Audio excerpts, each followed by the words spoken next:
اعوذ باللہ من الشیطان الرجیم، بسم اللہ الرحمن الرحیم۔ سورہ بقرہ پارہ 1 آیا 25۔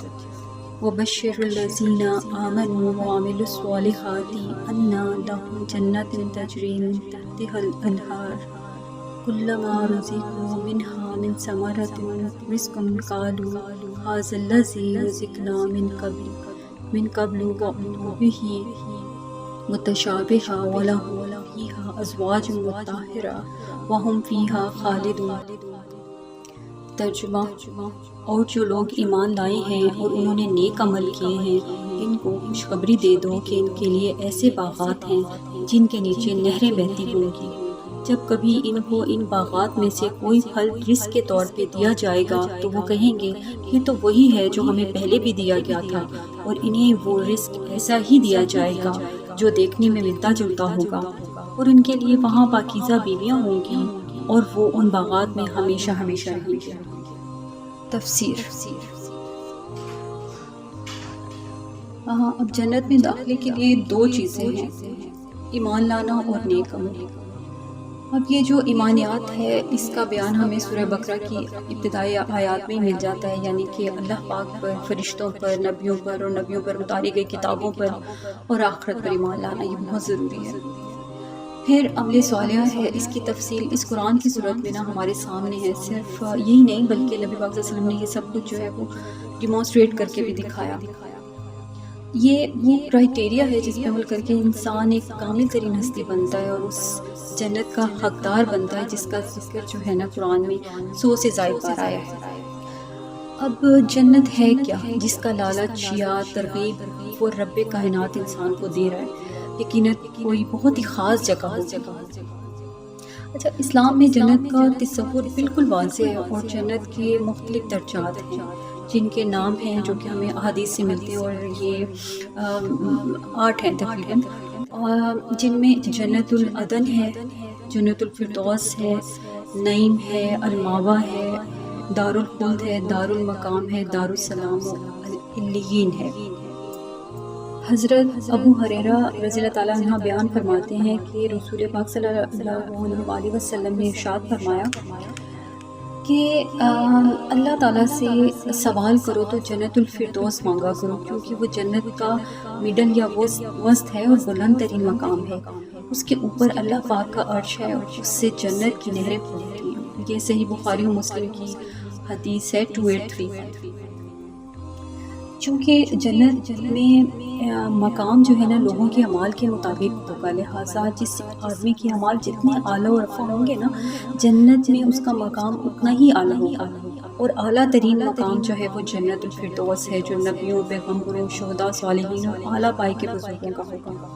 پھر اس کے بعد جنت العدن ہے اور پھر جنت النعیم ہے، اور اس کے بعد اسی طرح دوسرے درجات کی جنتیں ہیں جو لوگوں کو ان کے اعمال کے وزن کے حساب سے ملیں گی۔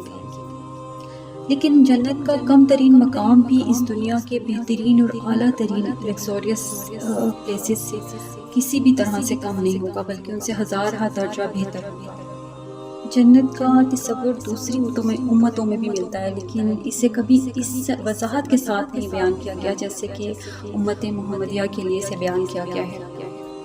جب حضرت عیسیٰ علیہ السلام کو سولی پر چڑھایا جا رہا تھا نا، تو اس وقت ان کے جو الفاظ تھے جو کہ بک آف لیوک میں جو 23-43 ان کی ایک اسٹیٹمنٹ ہے اس میں ملتے ہیں کہ اس نے اس سے کہا میں تجھ سے سچ کہتا ہوں کہ آج ہی تو میرے ساتھ فردوس میں ہوگا۔ تفسیر ابن کثیر کے مطابق نا صالحین کو گروپس کی شکل میں جنت میں داخل کیا جائے گا، یعنی بہترین لوگوں سے ابتدا کی جائے گی۔ سب سے پہلے وہ لوگ ہوں گے جو اللہ پاک کے بے حد قریب ہوں گے، جیسے اس سے جو خالص محبت رکھتے ہوئے نا اس کے احکامات کو اس کی منشا کے مطابق پرفارم کرنے والے ہوں گے۔ پھر اس سے نیکسٹ بیسٹ ہوں گے اور اسی طرح سے درجہ وار جنت میں داخل ہوں گے، اور ہر گروپ ایک طرح کے لوگوں پر مشتمل ہوگا، یعنی پیغمبروں کے ساتھ پیغمبر، پھر شہداء، صالحین، پھر علماء حق کا گروپ ہوگا۔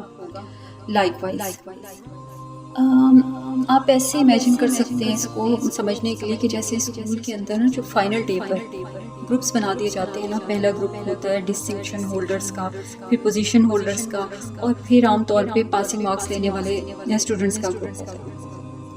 بالکل ایسے ہی درجہ بندی ہوگی پرفارمنس کے لحاظ سے۔ اچھا، قرآن کی آیت ہے 39 سورہ زمر، اس کی آیت 73 کے مطابق نا، 73 آیت کے مطابق جب صالحین کے لیے جنت کے دروازے کھولے جائیں گے نا تو فرشتے ان کا استقبال کریں گے اور انہیں سلام کہیں گے، پھر مبارکباد دیں گے کہ تم نے کمال صبر اور برداشت کے ساتھ کام کیا، لہٰذا تمہارا انعام یہ بہترین جنت ہے۔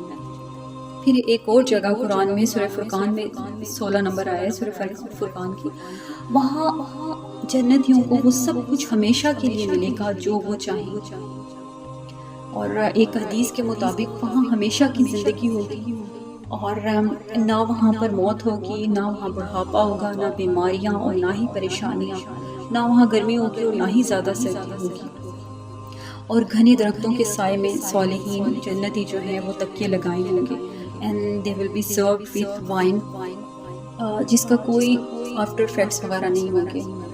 پھر انہیں ایسے پھل دیے جائیں گے جو کہ ملتے جلتے ہوں گے دنیا کے پھلوں سے، لیکن ذائقہ بالکل ہی مختلف ہوگا۔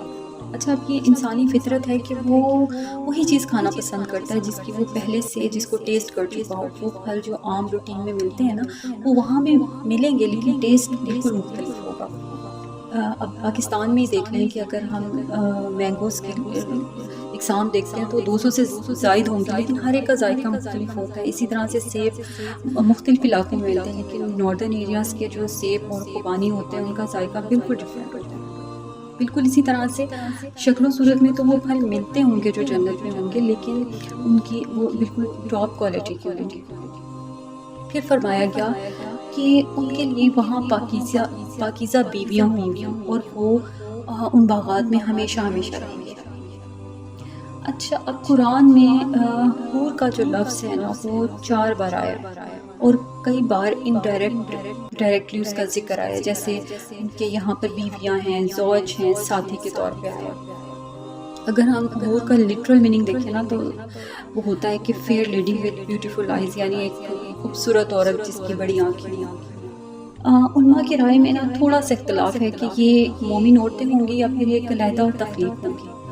زیادہ اسکالرس کی رائے یہ ہے کہ یہ اللہ پاک کی خاص تخلیق ہوں گی جو کہ صرف جنت کے لیے تیار کی گئی ہیں۔ they are untouched before by either man or jinn۔ وہ جو ہے وہ جنت کی نعمتوں میں سے ایک نعمت ہے، لیکن ہمارے کچھ علماء نے رب کے دیدار اور جنت کی دوسری نعمتوں کو چھوڑ کر نا صرف حوروں کو ایسے ڈسکرائب کرتے ہیں کہ شاید جو اسلام ہے it seems to be a religion of lust and desires۔ اب جنت کی سب سے بڑی نعمت جو ہوگی اللہ پاک کا دیدار۔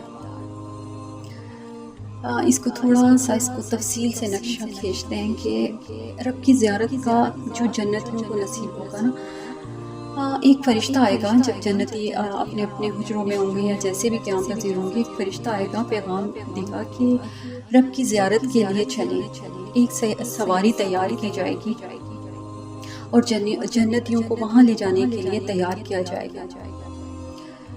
بہت خوبصورت جگہ پر لوگوں کو اکٹھا کیا جائے گا، جہاں نور کے میناروں اور ممبروں پر لوگ بیٹھے ہوں گے اپنے اپنے درجوں کے لحاظ سے، اور وہ لوگ دنیا کے دنوں کو یاد کر رہے ہوں گے کہ اچانک ایک طرف سے نا روشنی پھیل جائے گی۔ سب پوچھنے لگیں گے، فرشتوں سے کہیں گے، پوچھیں گے کیا یہ رب ہے؟ وہ جواب دیں گے کہ یہ وہ روشنی ہے جو رب کی طرف جاتی ہے۔ پھر سب سنیں گے، السلام علیکم یا اہل الجنہ، تم سب پر سلامتی ہو جنت کے مکینوں۔ اور پھر سب جواب دیں گے، اللہم انت السلام و منک السلام تبارک یا ذوالجلال والاکرام۔ رب پوچھے گا کیا تم لوگ خوش ہو اور مطمئن ہو؟ جنتی جواب دیں گے، یا رب ہم کیسے خوش نہ ہوں جبکہ آپ نے ہمیں جہنم کی آگ سے محفوظ رکھا اور جنت میں داخل کیا۔ رب فرمائے گا تم اور کیا چاہتے ہو؟ جنتی کہیں گے خوش نہیں۔ رب فرمائے گا نہیں، آج بانٹنے کا دن ہے، میں تمہیں اور دینا چاہتا ہوں۔ تم کیا چاہتے ہو؟ سب یک زبان ہو کر کہیں گے یا رب ہمیں اپنا دیدار عطا فرما، ہمیں اپنا چہرہ مبارک دکھا دے، ہم آپ کو دیکھنا چاہتے ہیں، ہم آپ کو مس کرتے ہیں، ہم نے تمام عمر آپ کی عبادت کی پر آپ کو کبھی نہیں دیکھا، آپ نے ہمیں ہر نعمت عطا کی، یا اللہ ہمیں آپ کو دیکھنا ہے۔ تب اچانک رب اس کے بندوں کے درمیان سے پردہ ہٹا دیا جائے گا، سبحان اللہ، اور پہلی بار جنتی رب کو دیکھیں گے، اسے جس نے ہمیں خاک سے پیدا کیا، وہ ہم سے زیادہ جانتا ہے، وہ جس نے ہمیں اتنے موقعوں پر کیا کیا کچھ عطا نہیں کیا۔ ہم جب جنت میں جو بھی ہوں گے یا دنیا میں بھی جب رہتے ہوں گے تو 70 ماؤں سے زیادہ وہ ہم سے محبت رکھنے والا تھا۔ صحابہ کرام نے نبی پاک صلی اللہ علیہ وسلم سے پوچھا کہ ہم بھی رب کو ایسے ہی دیکھ سکیں گے؟